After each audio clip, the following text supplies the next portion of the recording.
donc nos services de renseignement ont vraiment intensifié leur coopération, l'échange d'informations. Nos agences sont montées en puissance. À Europol, c'est assez remarquable. Et donc, je dirais que d'une certaine manière, on est bien mieux outillé qu'on l'était auparavant pour empêcher cela de se produire.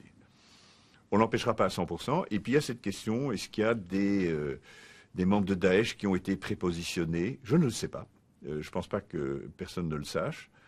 On a pu prévenir plusieurs attentats. Au Royaume-Uni, cette année-ci, le patron des MI5, qui ne parle pas souvent, a indiqué, je pense qu'il y avait plus de 7 projets d'attentats qui ont été déjoués et 5 qui ont réussi.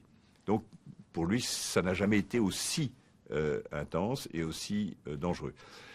Et donc, une attaque sophistiquée, impossible, je n'ai pas de boule de cristal, je ne le pense pas, mais il faut néanmoins être attentif au fait que les nouvelles technologies aujourd'hui permettent à une personne isolée, donc on n'est pas dans l'hypothèse d'une structure très organisée qui dépend d'Al-Qaïda ou de Daesh, mais une personne isolée qui aurait la connaissance technique. Et ça devient de plus en plus accessible sur Internet, il y a des MOOC, pourrait commettre un attentat avec des conséquences catastrophiques. Je vais donner 2-3 exemples. La biotechnologie de synthèse, je suis loin d'être un expert.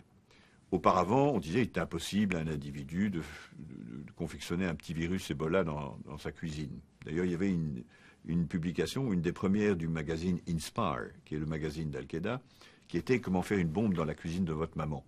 Et moi, je dis souvent, qu'est-ce qui se passera le jour où il sera possible de faire